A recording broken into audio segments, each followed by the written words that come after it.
तो मैंने 8 स्टेप की ट्रेनिंग में, एनओ ट्रेनिंग में जाकर के ये सीखा कि इस काम को कैसे किया जाता है। और मैं काम को सीख करके जब किया तो मेरे साथ रिजल्ट आना शुरू हुए, छोटी मोटी टीम बनना चालू हुई, धीरे धीरे करके मेरी टीम बनना चालू हुई और मैं 50 की टीम बन गई, 100 की टीम बन गई, मेरी 250-300 की टीम बन गई। तो एक आगरा में एक फंक्शन अनाउंस हुआ, फंक्शन का अनाउंसमेंट हुआ कि आगरा में एक रिकॉग्निशन फंक्शन होने के लिए जा रहा है, जिस तरीके से आज इस प्रोग्राम में आप आए हो। मैं बड़ा एक्साइटेड था। उसमें बोला गया मेरे सर के माध्यम से कि अगर उस फंक्शन में जाओगे तो जो बात बोली गई थी कि आपको मान सम्मान मिलेगा। क्या मिलेगा? मान सम्मान मिलेगा। तो आप जाओगे, आपको मिलेगा, आपका परिवार जाएगा, उसको भी आपको मान सम्मान मिलेगा। तो ये घटना जो है 3 जुलाई 2004 को ये फंक्शन था आगरा में, हावर्ड पार्क प्लाजा में। मैं फंक्शन का प्रमोशन करते हुए घूम रहा था और 13 जून 2004 को मेरा एक एक्सीडेंट होता है बाइक से। मैं बाइक से गिर जाता हूं और मेरे पैर में फ्रैक्चर हो जाता है। पैर में फ्रैक्चर हो जाता है, डॉक्टर पूरा यहां तक प्लास्टर लगा देता है और बोल देता है 1.25 महीने के लिए बेड रेस्ट। क्या बोल देता है? 1.25 महीने के लिए बेड रेस्ट। बेड रेस्ट बोल देता है। मैं बेड पर चला जाता हूं और मैं सोचने के लिए सोचता रहता हूं कि अब क्या होगा, अब क्या होगा, अब क्या होगा। जीवन में एक ही मौका मिला था मेरे को रिकॉग्निशन हासिल करने का, और वो भी मौका मेरे हाथ से क्या है, जा रहा है, निकल रहा है।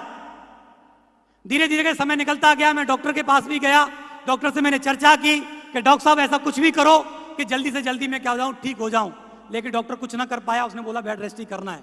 धीरे धीरे समय निकला, 1 जुलाई आई, 2 जुलाई आई, 2 जुलाई की रात आ गई, 3 जुलाई का फंक्शन था। रात में मैं डिसीजन लेता हूं, 10 बजे सभी लोग सो जाते हैं मेरे घर वाले। 10 बजे के बाद मैं बेड पे पड़ा हुआ था। एक मरीज के पास एक चाकू होता है फ्रूट्स खाने के लिए, उस चाकू से मैं अपना प्लास्टर काट देता हूं। 10:30 11 बजे से मैं प्लास्टर काटना शुरू करता हूं। रात के 2:30-3 बजे तक अकेला उस प्लास्टर से जूझते जूझते मैं प्लास्टर काट देता हूं और सो जाता हूं। सुबह जब घर वाले उठते हैं, 3 तारीख की मॉर्निंग, पूरे घर वाले परेशान हो जाते हैं, तरह तरह की बातें करते हैं कि तू अपनी जिंदगी से खिलवाड़ कर रहा है, तू अभी अनमैरिड है, तो तेरी शादी भी नहीं होगी, पैर में खराबी आ जाएगी, बहुत सारी तरह तरह की बातें करते हैं। लेकिन मैं एक ही बात बोलता हूं अपने फादर को, अपनी ये फैमिली को, कि पैदा करना आपका फर्ज था, आपने पैदा किया, पढ़ाना लिखाना आपका फर्ज था, वो आपने किया, जो कुछ भी आपके फर्ज थे वो आपने पूरे किए। अब मैं 18 साल से ऊपर का हो गया हूं, अब मैं बच्चा नहीं हूं। मेरी 22-23 साल की उम्र हो गई है। आज मैं अपनी लाइफ के बारे में निर्णय ले सकता हूं कि क्या करना ठीक है, क्या करना ठीक नहीं है। आज के बाद मैं अपनी जिंदगी के खुद डिसीजन लूंगा। जो कुछ भी होगा मेरे साथ होगा, आपके साथ नहीं होगा। और मैं जिद करके उस फंक्शन में जाता हूं, उस फंक्शन को अटेंड करता हूं, मेरी फैमिली भी जाती है। और उस स्टेज पर जब मेरा मान सम्मान हो रहा होता है, हजारों लोग तालियां बजा रहे होते हैं, वहां पर मेरे को फूल मालाएं पहनाई जा रही होती हैं, मेरे को बुक्के, सर्टिफिकेट, सील दी जा रही होती है, साथ ही साथ मेरी फैमिली को भी सम्मान मिल रहा होता है स्टेज पर। मेरी माँ बाप की आंखों से आंसू आ जाते हैं, मेरी माँ बाप की आंखों से आंसू आ जाते हैं। और मेरे फादर को माइक दिया जाता है 1 मिनट के लिए कि आपको कैसा लग रहा है। तो मेरे फादर एक ही बात बोलते हैं, मुझे नहीं आज से पहले पता था कि ये बिजनेस क्या है, कैसा नहीं है, लेकिन मुझे आज पता चल गया है कि दुनिया का सबसे बेहतर काम है वो ये काम है, और मेरे पूरे परिवार में अगर कोई मेरा बच्चा है तो ये है।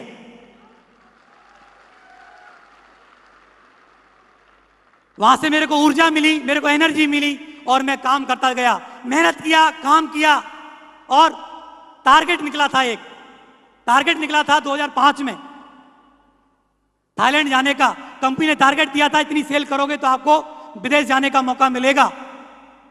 दोस्त, मैं अचंभे में रह गया था कि एक आम आदमी जिसके परिवार में खाने की प्रॉपर व्यवस्थाएं ना हो, उस आदमी के लिए बात बोली जाए कि आप हवाई जहाज में बैठोगे, हवाई जहाज में बैठोगे, विदेश में जाओगे, 5 स्टार होटल में रहोगे, तो उसको कैसा लगेगा?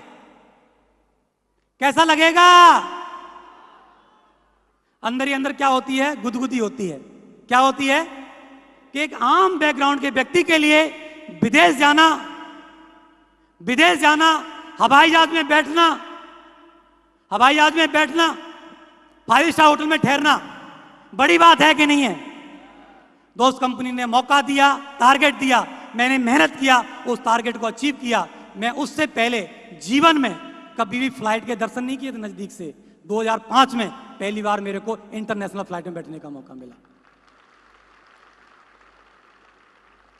जब फ्लाइट में बैठने के लिए मौका मिला तो एयरपोर्ट पे हम जा रहे थे तो वहां पर लगेज ले लिया गया।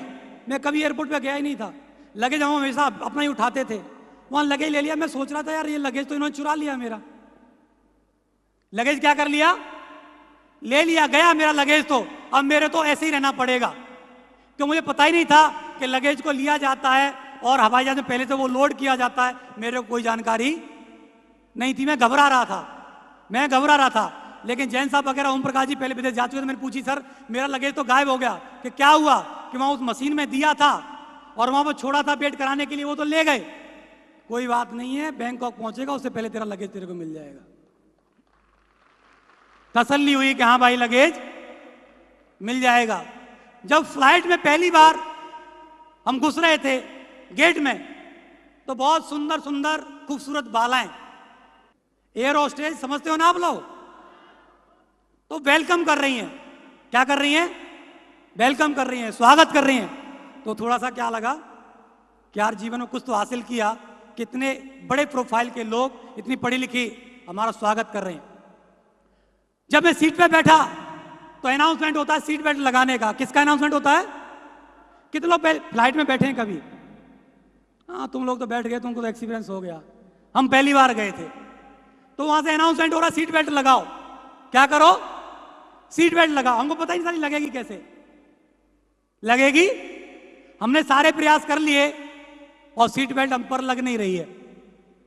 मैं ये बताने का प्रयास कर रहा हूं कि किस बैकग्राउंड के लोग आज कहां पर पहुंचे हैं। सीट बेल्ट लग नहीं रही है, अब हमको शर्म भी आ रही है, अंग्रेजी में हाथ तंग है, बात करें तो करें कैसे और किससे करें। तो हमने एक ही तरीका निकाल लिया, सीट बेल्ट ऊपर रख ली और ऊपर से कंबल डाल लिया कि यहां लग गई।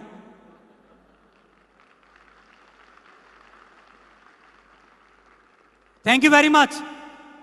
लग गई। जब जाकर के उतरे विदेश की धरती पे, जब उतरे, जब उसका विशाल रूप देखा, फर्स्ट टाइम वो जब विदेश में गए तो लगा कि यार जीवन में हमने कुछ ना कुछ हासिल किया है। तो विदेश में जाकर के हमने 4 दिन पूरा एंजॉय किया, अंडर सी वॉक किया, एक ही चीज को बखूबी जाना समझा और वहां से ये प्रण लिया कि जब जब कंपनी टारगेट देगी, जब जब कंपनी मौका देगी, विदेश जाने का मौका जब भी हमारे सामने आएगा, मैं जीवन में कभी छोड़ूंगा नहीं, हमेशा विदेश आऊंगा। और जब से लेके अब तक साल में चाहे एक बार मौका आए चाहे 2 बार मौका आए, हम लगातार विदेश जा रहे हैं। बहुत सारी ऐसी कंट्रियां जो हम घूम चुके हैं, जिसमें हम बैंकॉक भी गए, सिंगापुर गए, इंडोनेशिया गए, मलेशिया गए, दुबई गए और अभी रिसेंटली यूरोप घूम करके आए हैं। यूरोप घूम करके आए हैं। अभी हम स्विट्जरलैंड में थे, टिटलिस में 10,000 फीट की ऊंचाई पर। मैंने वहां से अपनी मैडम को फोन किया। तुम्हारा ही मन करता होगा कि नहीं करता होगा? ऐसी जगह पे जाके मन तो करता ही है ना, मैडम को बात कर ली जाए, क्योंकि ऐसी जगह बड़ी याद आती है। एक्चुअली आती नहीं आती है, कुछ लोग मेरी भावनाओं समझ रहे होंगे। तो मैंने वहां से फोन किया, मैंने क्या हाल चाल है, कि बड़े परेशान। मैंने क्या हो गया भाई, कि पूछो मती, 48 टेम्परेचर होकर रखा है यहां पर और ऊपर से लाइट नहीं आ रही है, पसीना पसीना हो रहे हैं। हम भी बहुत परेशान हैं कि क्या हो गया, कि यहां पर भी लाइट नहीं है, -8 डिग्री टेम्परेचर, हम भी बहुत दुखी हैं। -8 डिग्री, जहां पर हमारी सेम टाइम है, -8 डिग्री टेम्परेचर पर हम वहां क्या कर रहे हैं, इंजॉय कर रहे हैं, आनंद ले रहे हैं। कितने लोग हैं जो ऐसा आनंद लेना चाहते हैं जीवन में? लेना चाहते हैं, सारे लोग लेना चाहते हैं। तो मौका आपके सामने हो और आप भी यूरोप घूम करके आओ, आपके सामने मौका है। थैंक यू वेरी मच दोस्तों। मौके मिलते गए, फिर मौका मिला इस जीवन में मेरे को दिशा वर्कशॉप में जाने का। जैन साहब ने एक दिशा वर्कशॉप अटेंड किया, मैनेज किया, जिसमें आदमी को रियल एक व्यवहारिक आदमी कैसे होना चाहिए, जीवन को कैसे जीना चाहिए, वो दिशा वर्कशॉप में सिखाया जाता है। 2005 में मेरे को दिशा वर्कशॉप अटेंड करने का मौका मिला, तो वहां पर आदमी को किस तरह के रिलेशन बनाने चाहिए, उस वर्कशॉप में जाके सीखने को मेरे को मौका मिला। क्योंकि ये लोगों का बिजनेस था, मैं अच्छे व्यवहार नहीं बना पा रहा था, अच्छे ताल्लुकात नहीं बना पा रहा था। इस वजह से जो बिजनेस मेरा चलना चाहिए वो नहीं चल पा रहा था। मैं दिशा वर्कशॉप में गया, वहां से रिलेशनशिप के बारे में सीखा, एटीट्यूड के बारे में मैंने वहां से सीखा।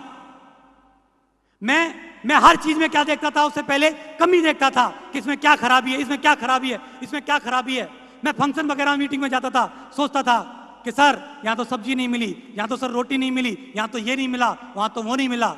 लेकिन वहां जाकर के मेरे को पता चला कि नेगेटिव एटीट्यूड वाले इस दुनिया में, नेगेटिव एटीट्यूड वाले लोगों के पास दुनिया में 90% लोग हैं, लेकिन दुनिया में 10% लोग हैं जिनके पास पॉजिटिव एटीट्यूड है। लेकिन 10% लोगों के पास दुनिया की 90% दौलत है और 90% लोगों के पास दुनिया की 10% दौलत है। तो मेरे को लगा कि मेरे को पॉजिटिव एटीट्यूड रखना चाहिए। मेरे को वहां से सीखने का मौका मिला दिशा में जाकर के, तो मैं लगातार दिशा वर्कशॉप में जाता रहा। आप लोग भी जाते हैं दिशा वर्कशॉप में? तो आदमी को सही मायने में इस बिजनेस में सक्सेस कैसे होना है वो वहां जाकर के सीखना चाहिए। दोस्तों, जिस तरीके का डायमंड सेलिब्रेशन आज यहां पर हो रहा है, 24 अक्टूबर 2004 ग्वालियर के अंदर ओम प्रकाश जी का डायमंड सेलिब्रेशन था, जिसमें मेरे सीनियर मिस्टर ओम प्रकाश जी उसमें डायमंड बने थे और हम सब लोग, बहुत सारे लोग उस फंक्शन में उसका हिस्सा बनने के लिए गए। डायमंड सेलिब्रेशन उससे पहले मैंने कभी अटेंड नहीं किया था, फर्स्ट टाइम था। वो फंक्शन में जब गया तो मैंने उसकी बहुत बड़ी स्टेज थी, जैसे आज ये स्टेज बनी हुई है, हजारों लोगों की गैदरिंग थी, हजारों लोग वहां पर उस प्रोग्राम को अटेंड करने के लिए आए हुए थे। जब उनका अनाउंसमेंट हुआ, उनके स्वागत के लिए, उनके रिकॉग्निशन करने के लिए, तो हजारों लोग उनके लिए तालियां बजा रहे थे, मैं भी धुआंधार बजा रहा था। लगातार उनके लिए ब्लास्टर फोड़े जा रहे थे, म्यूजिक बज रहा था, फूल फेंके जा रहे थे, बुक्के दिए जा रहे थे, मालाएं पहनाई जा रही थी, ढोल नगाड़े बजाए जा रहे थे, ट्रॉफी दी जा रही थी, सर्टिफिकेट दिया जा रहा था, उनके सर पे ताज पहनाया जा रहा था, उनके सर पर ताज पहनाया जा रहा था और बोला जाता था एक आम फौजी आज देखिए डायमंड बन गया, एक आम फौजी, आम एजुकेशन आज डायमंड बन गया। दोस्त, उस फंक्शन को मैंने इन आंखों से नहीं, मन की आंखों से देखा। किन आंखों से देखा? मन की आंखों से देखा। मैं 1 मिनट के लिए भी अपनी सीट से हिला नहीं, 1 मिनट के लिए भी। मेरे को भी 1 नंबर आ रहा था, मेरे को भी 2 नंबर आ रहा था, मेरे को भी पानी प्यास लग रही थी, लेकिन मैं नहीं 1 मिनट के लिए भी हिला था, बिल्कुल भी। मैं सिर्फ उस फंक्शन को ये देखना चाह रहा था कि किस तरीके से लोग इस बिजनेस में आते हैं और उनको किस तरीके से रिकॉग्निशन मिलती है, मान सम्मान कैसा होता है। तो मैंने पहली बार एक आम आदमी का, जो चीफ मिनिस्टर का मान सम्मान नहीं होता, ऐसा सम्मान होते हुए देखा है स्टेज पर। पूरे टाइम मैंने धुआंधार पागल की तरह तालियां बजाई। दोस्त, आप यकीन नहीं करोगे, ये जो जगह होती है, यहां से मेरे ब्लड झलकने लग गया था, इस जगह से, दोनों हाथों से मैं इतनी तेज तालियां बजाई। मेरे को ये फील हो रहा था अंदर से, ये फंक्शन जो आज बताया जा रहा है, जो चल रहा है, वो दिन दूर नहीं है सुनहरी, तेरे लिए होगा, तेरे लिए होगा। आज जो ओम प्रकाश जी के साथ हो रहा है, आने वाले समय में तेरे साथ भी होगा और तेरे लिए भी हजारों लोग तालियां बजाएंगे। तेरे को भी ये क्या होगा, सेहरा पहनाया जाएगा, ताज लगाया जाएगा।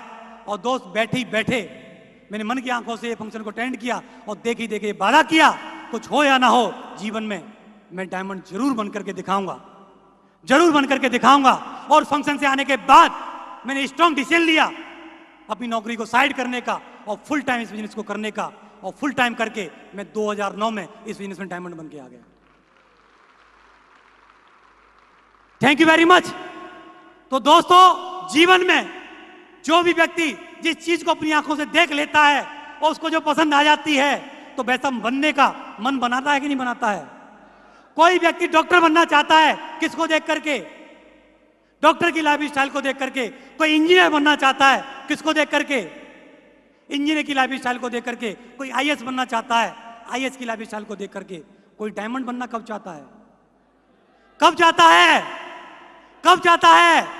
दोस्त, मुझे पूरा भरोसा है, आज डायमंडों को बनते जब आप देखोगे तो आपके मन में डायमंड का बीज अंकुरित हो जाएगा और आप भी ठान लोगे, बैठे बैठे एक दिन मैं भी डायमंड बन के दिखाऊंगा, मैं भी डायमंड बन करके दिखाऊंगा।